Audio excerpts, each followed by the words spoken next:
ನಮಸ್ತೆ. ಶ್ರೀ ಪರಂಜ್ಯೋತಿ ಭಗವತಿ ಭಗವಾನರ ಪವಾಡ. ಇಂದಿನ ಪವಾಡದಲ್ಲಿ ಒಡಿಶಾದ ಭದ್ರಕ್ನ ಸುಶೀಲಾ ಬೆಹೆರಾ ಅವರು ತಮ್ಮ ಅನುಭವವನ್ನು ಹೀಗೆ ಹಂಚಿಕೊಂಡಿದ್ದಾರೆ.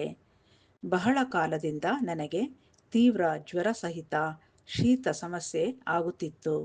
ಅದು ನಂತರ ಗಂಭೀರ ಕಿವಿ ಸೋಂಕಿಗೆ ಕಾರಣವಾಯಿತು. ನನ್ನ ಕಿವಿಯಿಂದ ನೀರಿನಂತಹ ಕೀವು ಹೊರಬರುತ್ತಿತ್ತು. ಅದು ಸಹಿಸಲಾಗದ ನೋವನ್ನು ಉಂಟುಮಾಡುತ್ತಿತ್ತು. ನನಗೆ ಅಸಹಜ ಶಬ್ದಗಳು ಕೇಳಿಸತೊಡಗಿದವು ಮತ್ತು ಕ್ರಮೇಣ ಸರಿಯಾದ ಶ್ರವಣ ಶಕ್ತಿಯನ್ನು ಸಹ ಕಳೆದುಕೊಂಡೆ. ಜನರು ನಾನು ಕಿವುಡಿಯಾಗಿದ್ದೇನೆ ಎಂದು ಹೇಳಲು ಪ್ರಾರಂಭಿಸಿದರು. ಸ್ಥಳೀಯ ವೈದ್ಯರನ್ನು ಸಂಪರ್ಕಿಸಿ ಔಷಧಿಗಳನ್ನು ತೆಗೆದುಕೊಂಡೆ. ಆದರೆ ಪರಿಹಾರ ತಾತ್ಕಾಲಿಕವಾಗಿತ್ತು. ನೋವು ಕಡಿಮೆಯಾಗುತ್ತಿತ್ತು ಮತ್ತು ಮತ್ತೆ ಮರಳುತ್ತಿತ್ತು. ನಾನು ದೂರದ ಹಳ್ಳಿಯಲ್ಲಿ ವಾಸಿಸುವುದರಿಂದ ಪಟ್ಟಣಕ್ಕೆ ಹೋಗಿ ತಜ್ಞರನ್ನು ಸಂಪರ್ಕಿಸುವುದು ಸಾಧ್ಯವಾಗುತ್ತಿರಲಿಲ್ಲ. ನಾನು ಸಂಪೂರ್ಣ ನಿರಾಶಳಾಗಿ ದುಃಖಿತಳಾಗಿದ್ದೆ. ನನ್ನ ಜೀವನದ ಆ ಕಠಿಣ ಮತ್ತು ಕಷ್ಟಕರ ಅವಧಿಯಲ್ಲಿ ನಾನು ಶ್ರೀ ಪರಂಜ್ಯೋತಿ ಭಗವತಿ ಭಗವಾನರ ದೈವಿಕ ಪಾದ ಕಮಲಗಳಿಗೆ ಶರಣಾದೆ. ಆಳವಾದ ನಂಬಿಕೆಯಿಂದ ನಾನು ಸೋಮಜಲವನ್ನು ಸೇವಿಸುತ್ತಾ ಗುಣಮುಖತೆಗೆ ಪ್ರಾರ್ಥನೆ ಮಾಡಲು ಪ್ರಾರಂಭಿಸಿದೆ.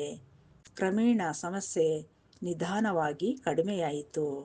ನಂತರ ಭಗವಾನರ ಪವಿತ್ರ ಹುಟ್ಟುಹಬ್ಬದ ಆಚರಣೆಯ ಸಂದರ್ಭದಲ್ಲಿ ಸಂಪೂರ್ಣ ಗುಣಮುಖತೆಗಾಗಿ ನಾನು ಹೃದಯಪೂರ್ವಕವಾಗಿ ಪ್ರಾರ್ಥಿಸಿದೆ.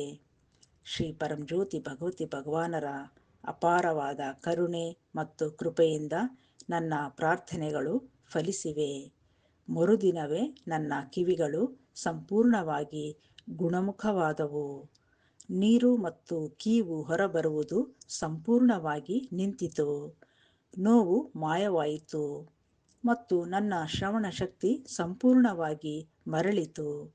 ನನ್ನ ಜೀವನದಲ್ಲಿ ಸಂಭವಿಸಿದ ಇಂತಹ ಮಹಾ ಪವಾಡಕ್ಕಾಗಿ ನನ್ನ ಕೃತಜ್ಞತೆಯನ್ನು ವ್ಯಕ್ತಪಡಿಸಲು ನನಗೆ ಪದಗಳೇ ಸಾಲುತ್ತಿಲ್ಲ. ನನ್ನ ದುಃಖವನ್ನು ಆನಂದವಾಗಿ ಪರಿವರ್ತಿಸಿದ ಶ್ರೀ ಪರಂಜ್ಯೋತಿ ಭಗವತಿ ಭಗವಾನರ ದಯೆ ಮತ್ತು ಗುಣಪಡಿಸುವ ಕೃಪೆಗೆ ಅವರ ದೈವಿಕ ಪಾದಕಮಲಗಳಲ್ಲಿ ನಾನು ಸದಾಕಾಲ ಕೃತಜ್ಞಳಾಗಿ ಇರುತ್ತೇನೆ.